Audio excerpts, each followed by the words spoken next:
Une touche de supervision de poste vous permet de connaître l'état dans lequel se trouve le poste supervisé. Le voyant vert clignotant indique que le téléphone supervisé sonne. Vous pouvez appuyer sur la touche pour intercepter l'appel.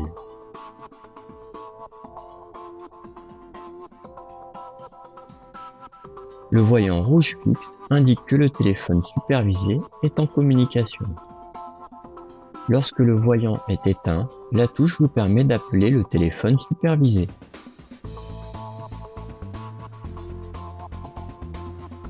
Une touche de renvoi vous permet d'activer ou désactiver une configuration de renvoi définie. Dans notre exemple, la configuration de renvoi cascade fait sonner mon poste, puis mon mobile, et pour finir, l'appel est renvoyé vers ma messagerie vocale. Lorsque le voyant est éteint, la configuration n'est pas active.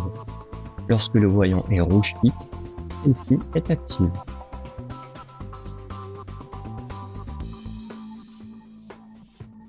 Une touche de numéro court, annuaire des utilisateurs ou numéro libre permet de composer le numéro associé.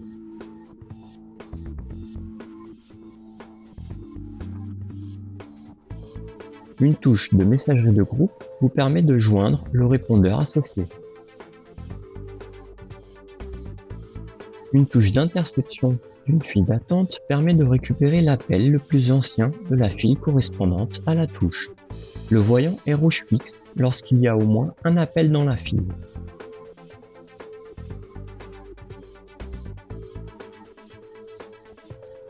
Une touche de transfert de salle d'attente permet de mettre l'appel en cours dans la salle correspondante à la touche.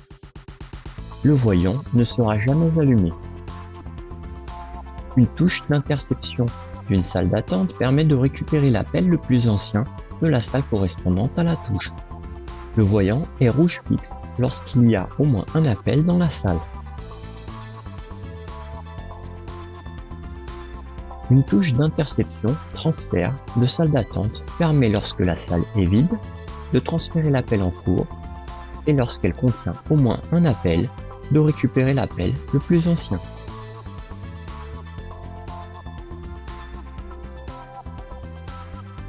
Une touche centre d'appel vous permet de vous inscrire ou désinscrire du centre correspondant à la touche.